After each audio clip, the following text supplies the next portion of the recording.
క్వశ్చన్కి కంటిన్యూ చేస్తున్నాను. ఇప్పటికే కొంతమంది ఎవరెవరైతే నోటీసులు అందుకున్నారో అందులో కొంతమంది అరెస్ట్ అయ్యారు, కొంతమంది సరెండర్ అయ్యారు. సో మీరు సరెండర్ అవుతారా లేకపోతే పోలీసులకు అంటే సరెండర్ మీన్స్ నేను చేసిన దాంట్లో తప్పు ఉంది ఓకే కాదు నేను చెప్పే మాటలు మీకు అర్థం కావట్లేదా, అర్థమయ్యే బుర్ర లేదా నాకు అర్థం కావట్లేదు. ఇంతవరకు ఎన్నిసార్లు చెప్పాను నేను, అది నేను పెట్టాను లేదో నాకు తెలియదు, under the rule of the law నేను చేసుకున్నాను. ఇప్పుడు సరెండర్ అవుతారంటే ఏంటి అర్థం? వాళ్ళు చెప్తే నేను వెళ్తానని చెప్పాను కదా ఆల్రెడీ. నేను రిప్లై ఇచ్చిన దానికి వాడు రిప్లై ఇచ్చినప్పుడు దాని మీద ఉంటుంది, కానీ ఇప్పుడు నేను సరెండర్ అవడం ఏంటి అసలు? పెట్టేనో లేదో గుర్తు లేదు అనటానికి నేను పెట్టలేదు అనటానికి తేడా ఉంది. సో మీరు పెట్టలేదా, పెట్టేనో లేదో గుర్తు లేదా? నాకు గుర్తులేదు, ఎందుకంటే వేల ట్వీట్లు నేను చేసినప్పుడు 1 year బ్యాక్ నేను చేసిన ఎట్లా గుర్తుంటుంది? సరే రామ్ గోపాల్ వర్మ దీని గురించి ఒక క్వశ్చన్ అడుగుతాను. ఇలాంటి పోస్ట్ పెడితే సదరు వ్యక్తులు కానీ వారి కుటుంబాలు కానీ మనోవేదన గురవుతారు, షేమ్ ఫీల్ అవుతారు, షేమ్ ఫీల్ అవుతారు అని మీకు అనిపిస్తుందా? ఇప్పుడు ఈ ఫోటోని చూస్తున్నారు అనుకోండి, వీళ్ళు కానీ వీళ్ళ కుటుంబ సభ్యులు కానీ ఇలాంటి ఫోటోని చూస్తే వాళ్ళు షేమ్ ఫీల్ అవుతారు అని మీకు ఏమన్నా అనిపిస్తుందా? వన్ లాస్ట్ టైం చెప్తాను, I have no problem with any kind of a question. Don't repeat the questions. దీనికి 3 సార్లు చెప్పాను, నేను ఎవరి మనోభావాన్ని పట్టించుకోను ఇంక్లూడింగ్ మైన్. మీరు ఫ్రీడమ్ ఆఫ్ ఎక్స్ప్రెషన్ అనేది కాన్స్టిట్యూషనల్ డెఫినేషన్, అఫెండ్ చేయలేకపోతే మీకు ఫ్రీడమ్ అవసరం ఏంటి?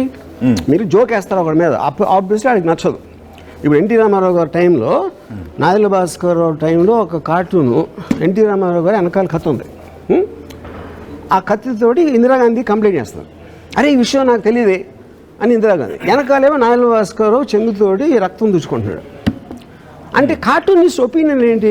ఈనాడు వచ్చింది దీని వెనకాల ఇందిరాగాంధీ గారు చేయిస్తున్నారు. అప్పుడు ఎవరు అఫెండ్ అవుతారో చూస్తే నాదెళ్ల భాస్కర్ అఫెండ్ అవుతారు, ఇందిరాగాంధీ గారు అఫెండ్ అవుతారు. ఏంటి మా పేరు డైరెక్ట్గా తీసి ఇలా పెడుతున్నారు అని. అప్పుడు అలా అఫెండ్ అవ్వకూడదని అప్పుడు మనం పొద్దున్న లేచి నోరు ఎత్తేదే అఫెండ్ చేయడానికి.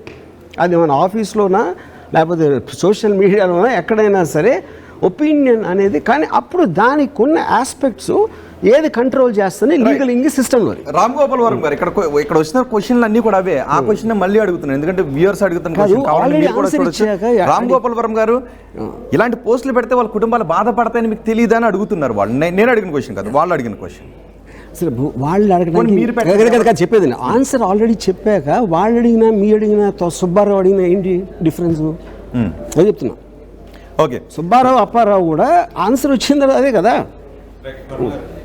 డైరెక్టర్గా మీకు ఒక క్రియేటివ్ లిబర్టీ అనేది ఉంటుంది. మీరు సినిమాలు తీసేటప్పుడు ఒక బయోపిక్ అనకూడదు, కానీ కొంతమంది వ్యక్తుల జీవితాల్లో జరిగిన సంఘటనలనే మీరు సినిమాగా తీశారు. ఆ ప్రమోషన్స్కి వాళ్ళ మీద క్యారికేచర్స్, మీమ్స్ అవన్నీ కూడా వాడారు. అవి మీ క్రియేటివ్ లిబర్టీలో విత్ ఇన్ లిమిట్స్లోనే ఉన్నాయి అనుకుంటున్నారా? లిమిట్స్ ఎవరు నిర్ణయిస్తారు? లిమిట్స్ నిర్ణయించేది కేవలం లీగల్ సిస్టమ్. ఎందుకంటే ప్రతి ఒక్కడు వేరే వేరేగా మాట్లాడతాడు. ఒక్కడు పళ్ళు రాలగొడతా అని ఒక పాలిటీషియన్ అంటాడు, ఇంకోటి అది కరెక్ట్ కాదు అంటాడు, ఇంకోటి ఎవడో నేను కోర్టుకి వెళ్తా అంటాడు. వాళ్ళు అందరూ మాట్లాడేది కూడా వాళ్ళ ఎక్స్ప్రెషన్స్ చెప్తారు.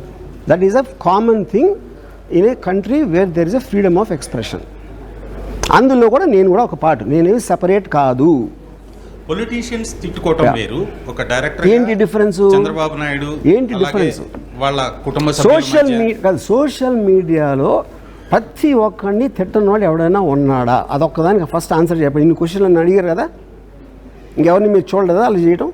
అది దానికి ఆన్సర్ చెప్పండి మీరు నెక్స్ట్ క్వశ్చన్ ముందు. తిట్టడం ఓకే, నేను అనేది వాళ్ళ చరిత్ర, వాళ్ళ జీవితంలో జరిగే సంఘటనలు మీరు సినిమాగా తీసేటప్పుడు వాళ్ళ పర్మిషన్ ఏమైనా తీసుకున్నారా, లేదా వాళ్ళని అప్రోచ్ అవ్వాల్సిన అవసరం? అదే ఫస్ట్ దాని మీద కేసు పెట్టారా? నా మీద దాని మీద పెట్టారా? అది పెట్టింది అది ఇందాక అని చెప్తున్నా పోస్ట్ మీద. వ్యూహం సినిమా మీద పెట్టారా? లేదు, ఎందుకంటే అది సెన్సార్డ్ ఫిల్మ్, సెన్సార్ వచ్చిన ఫిల్మ్ని రిలీజ్ చేసాం. అప్పుడు ఆ క్వశ్చన్ అడగాలంటే సెన్సార్ ఆఫీస్ని వెళ్ళి అడగాలి నన్ను. ప్రభుత్వం మారక ముందు మీరు ప్రతిపక్ష నాయకుల మీద చాలా వ్యంగ్యాస్త్రాలు వేశారు, ట్వీట్లు వేశారు.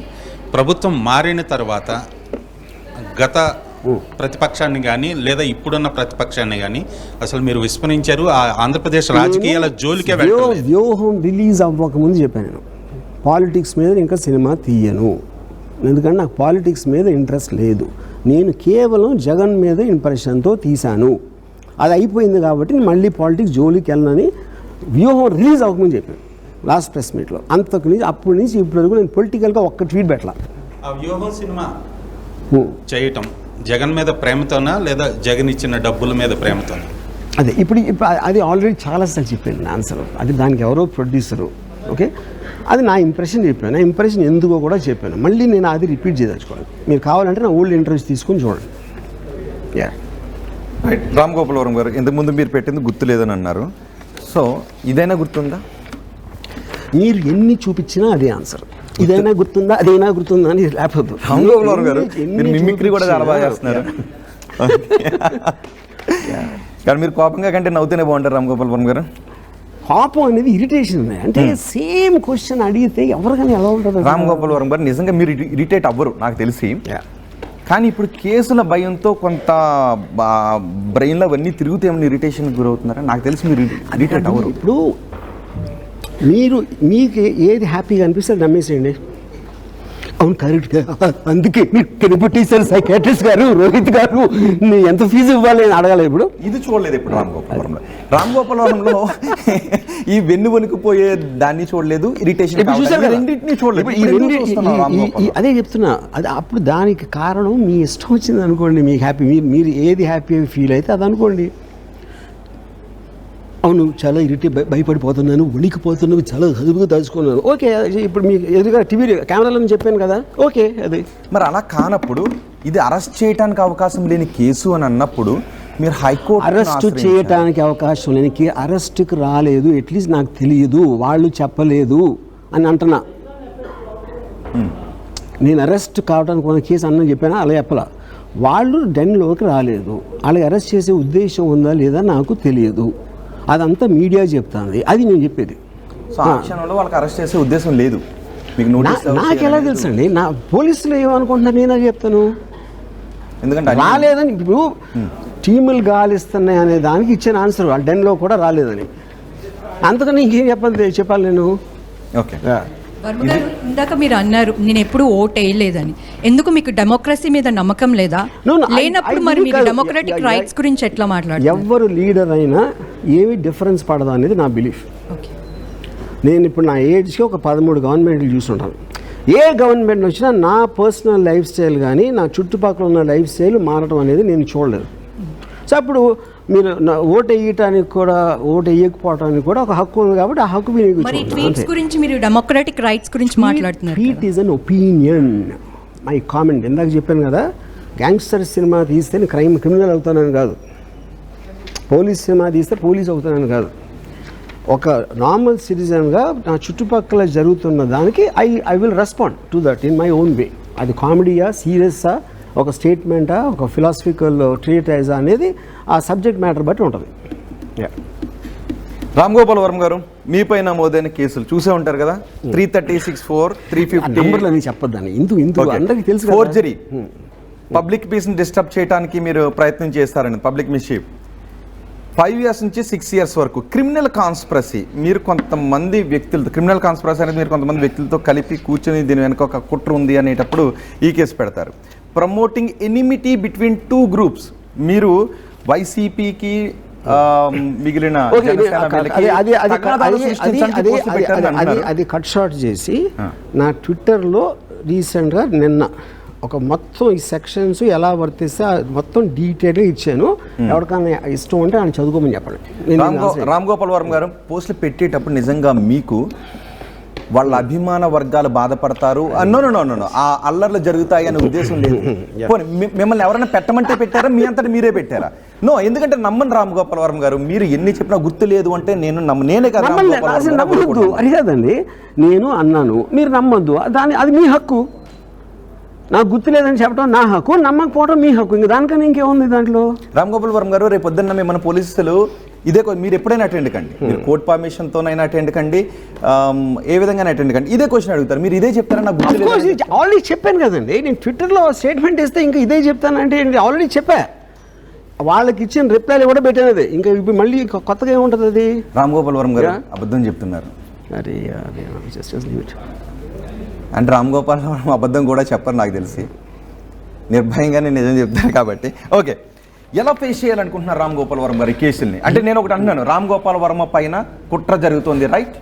రామ్ గోపాల్ వర్మను పనిగట్టుకుని రాజకీయ ఉద్దేశంతో అరెస్ట్ చేయాలని అనుకుంటున్నారు, రైట్? రైట్ అంటే అది చేసిన 4-5 డిఫరెంట్. ఇప్పుడు 9 మంది అని చెప్పారు. ఆ 9 మంది అయితే ఒకవేళ వాళ్ళందరూ ఒకే రోజు మేల్కొనడంతో ఆటోమేటిక్గా ఒక స్కీమ్ ఉంది అని నాకు అనిపించింది. అది ఇందాక చెప్పాను కదా. ఆ 9 మంది ఇప్పుడు మేల్కోవడం వెనుక ఎవరి స్కీమ్ ఉండి ఉండొచ్చు? నాకు తెలియదు.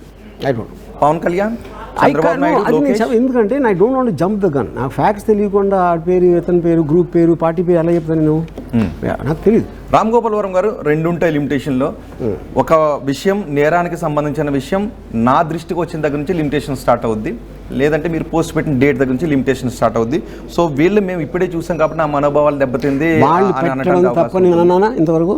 వాళ్ళు చేయటం వాళ్ళకున్న లిమిటేషన్ ఆఫ్ టైంలో ఆ కేసులు అలౌ చేస్తే పెడతారు. అది తప్పని అన్నానా? నేను ఎప్పుడు తప్పు ఒప్పని మైపను. నా కాంటెక్స్ట్ నేను చేయగలుగుతాను, వాళ్ళ కాంటెక్స్ట్ ఏం కదా. అది దాని తర్వాత జడ్జిలు తెలుస్తారు కదా. ఓకే, రామ్ గోపాల్ వర్మ గారు, మీరు ఇంతకు ముందు ఒక మాట అన్నారు, రాష్ట్రంలో చాలా కేసులు ఉండగా ఇక్కడ హైదరాబాద్లో ఉన్న రామ్ గోపాల్ వర్మ పట్టుకోవడానికి బృందాలుగా రావాలా అని. సో పోలీసుల మోటివ్ మీకు నాకు తెలియదు. అది కదా వేరే వాళ్ళ ఉద్దేశం. నేను ఎలా చెప్తానంట, అదే కదా చెప్పింది ఇందాక నుంచి. అంటే మీరు I can't speak for them. No, how can I do that? అంటే మీరు అందుకని ఎవరి పేర్లు చెప్పారు కదా, పర్సిక్యూషన్ చేసే అవకాశం ఉంటుంది. వాళ్ళు పర్సిక్యూషన్ చేయటానికి ఉన్నది అనిపించింది, కానీ ఎవరు చేస్తున్నారు, ఎవరు మూలాన్ని చేస్తారని చెప్పాను ఎంతవరకు అనిపించిందా? పర్సిక్యూషన్ చేయడానికి అవకాశం ఉంది అని అది చెప్పాను కదా. దాని మొలానే నేను యాంటిసిపేటరీ బెయిల్ పెట్టాను కదా, లేకపోతే ఎందుకు పెడతాను? అరే అది చెప్తున్నా. సో అంటే అరెస్ట్ వేరు, బెయిలబుల్ కాబట్టి స్టేషన్ బెయిల్ ఇవ్వచ్చు, లేదు అంటే 7 సంవత్సరాల లోపు కాబట్టి మీకు బెయిల్ ఇవ్వచ్చు. అప్పుడు మీరు యాంటిసిపేటరీ బెయిల్కి వెళ్తున్నారు అంటే మీరు ఏదో కాదండి. ఎందుకు అనుకున్నానని చెప్పాను కదా. 5-6 కలిసి ఒకేసారి వేరే వేరే చోట అందుకని అనుకున్నాను అని ఇంత 3 సార్లు చెప్పాను. వాళ్ళంతా వాళ్ళే పెట్టారనుకుంటున్నారా? అది నాకు తెలియదని నిమిషం ముందు చెప్పా. నేను ఊహించాను అలా. ఓకే, ప్రేమ్, గత 6 సంవత్సరాల నుంచి టీడీపీ మీద మీ సినిమాలతోటి వ్యూహం అని, కమ్మరాజ్యంలో కడపరెడ్డి అని వరుసగా యుద్ధం చేస్తున్నారు. సేమ్ టైం ఈ ట్వీట్లతో సోషల్ మీడియా ద్వారా యుద్ధం చేస్తారు. దానికి మీరే ఉన్నారా? మీరు ఇష్టం అని చెప్పే జగన్ వాళ్ళ పార్టీ ఏమన్నా ఉందా? ఒకటి, మీరు జగన్ అంటే ఇష్టం అని చెప్పారు. మీరు లాస్ట్ 6 years నుంచి టీడీపీ నుంచి మీద, చంద్రబాబు ఫ్యామిలీ మీద మీ సినిమాలు వ్యూహం, కమ్మరాజ్యంలో కడపరెడ్డి ఒక యుద్ధం లాగా చేశారు. అది మీరే చేశారా? మీరు ఇష్టం అని చెప్పే జగన్ వాళ్ళ పార్టీ అస్తం ఏమన్నా ఉందా? ఒకటి, మీరు జగన్ అంటే ఇష్టం అని చెప్పారు. ఎన్నిసార్లు జగన్ కలిసారు? ఈ మధ్య వివాదం జరిగిన టైంలో జగన్ కానీ వాళ్ళ పార్టీ వాళ్ళు ఎవరన్నా మీతో మాట్లాడారా? నేను ఎవరితోటి అదేది మన ఎలక్షన్ ముందు వ్యూహం సినిమా వచ్చినప్పటి నుంచి ఎంతవరకు నేను ఎవరితో టచ్లో లేను. ఎందుకంటే నాకు అప్పుడు టచ్లో ఉన్నా కూడా సినిమాకి సంబంధించింది. మీరు గుర్తులేదని చెప్తున్నారు మీ ట్వీట్లో, అంటే తెలుగు తప్పించుకోవాలని చూస్తున్నారా మీరు ఏమైనా చట్టాలు? ఇప్పుడు అతనికి ఆన్సర్ చెప్పినప్పుడు మీ చెవులు మూసుకున్నా. నేను అదే చెప్తాను కదా, ఎన్నిసార్లు అడిగినా అదే వస్తుంది. వేరే ఆన్సర్ ఎందుకు వస్తుంది? అదే క్వశ్చన్ వేసినప్పుడు అదే ఆన్సర్ రాకుండా వేరే ఆన్సర్ ఎలా వస్తుంది?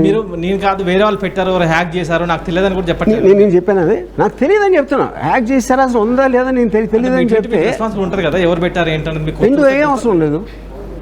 నేను 1 year బ్యాక్ వేల ట్వీట్లు పెట్టుండా ఈ మధ్యలో. నేను దాంట్లో ఏ ట్వీట్ పెట్టానా లేదా అని నాకు గుర్తులేదని చెప్తున్నా, అంతే. Simple answer. డిలీట్ మీరు చేశారా ఏమన్నా?